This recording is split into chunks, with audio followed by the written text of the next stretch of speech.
guys, I'm coming at you today from Murphy's Ranch in the Pacific Palisades of California. This is a really interesting, really bizarre location that I have the great honor of working with Travel Channel's Monumental Mysteries and the host Don Wildman to try to figure out what was going on here. It's a very mysterious place that nobody really has any good answers to. And so they hired me to come out here and find out what was going on.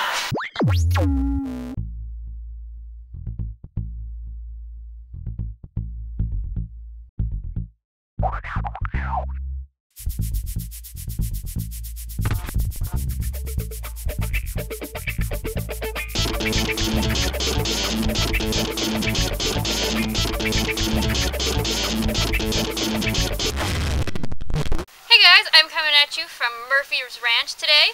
This is a really bizarre LA location that is supposedly haunted, but the more interesting part about it is this is a secret camp that was actually built by Nazi sympathizers before World War II.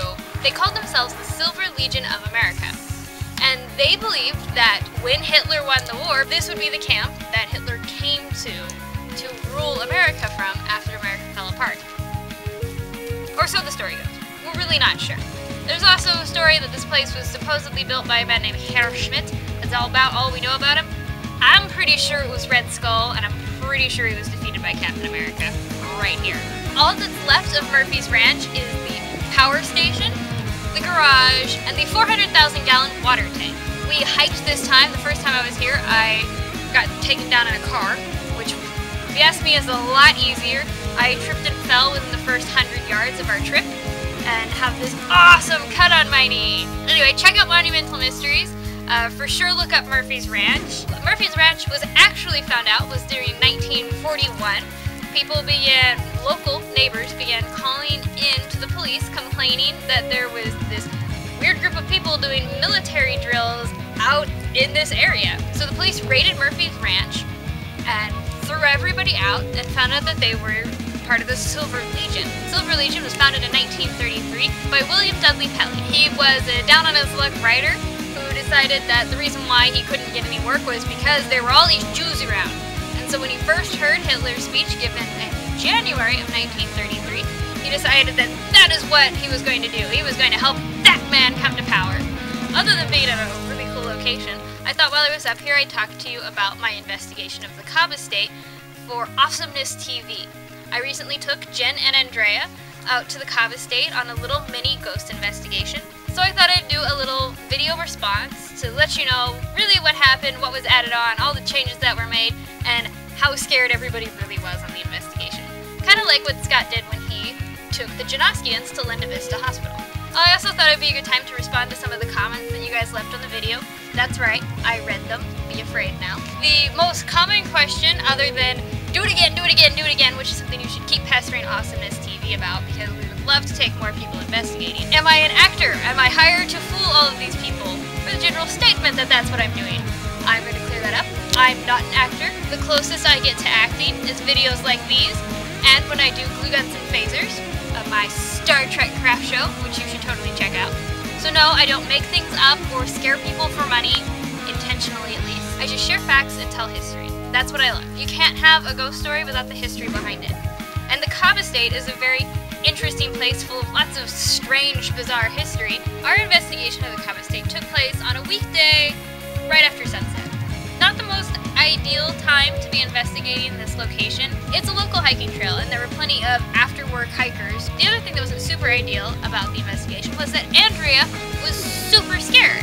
For those of you who are scared of investigations, keep in mind that ghosts do not intentionally scare you, for the most part. Ghosts are people once too. And so when you tell a spirit that you're scared, that you don't want to see them, that they make you uncomfortable, they're going to listen, because wouldn't you listen if somebody told you that? I actually started to feel really bad for Andrea. I'm really sorry for scaring you. Anyway, because of these factors, our investigation was really short, only a few hours, but we still got plenty of strange and unusual happenings. Number one being that my equipment was malfunctioning like crazy. On this investigation, I took our ghost box, which is the most ideal for this kind of situation because everything happens in real time. I will say, however, that the ghost box is not, as some of you suggested, a way for my partner hiding somewhere further in the woods to pretend to be a ghost by talking over a radio. As As a matter of fact, the ghost box flips through radio frequencies fast enough that that would be impossible. The little bit of talking we heard through the ghost box was very difficult to understand, but we did our darndest to hear it.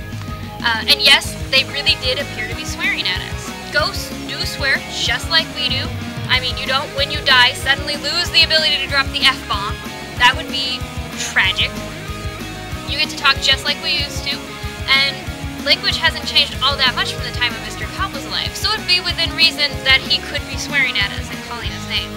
I've done some work with another paranormal group based out of Pasadena, the Supernatural Investigation Unit. Before I went out on my investigation with the Cobb Estate with Jen and Andrea, I asked them what their impressions of the area were, because they've done lots of work there themselves. They told me that they believe they've encountered a demonic presence while at the Cobb Estate.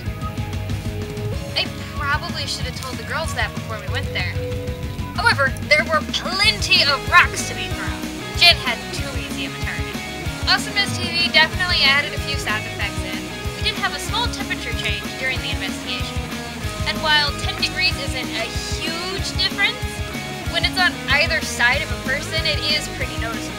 And it did happen while we were on the steps, the most haunted part of the property. Also, while we were on those steps, one of our cameramen was pushed off of them. He seemed genuinely freaked out, and it is a phenomena that happens there.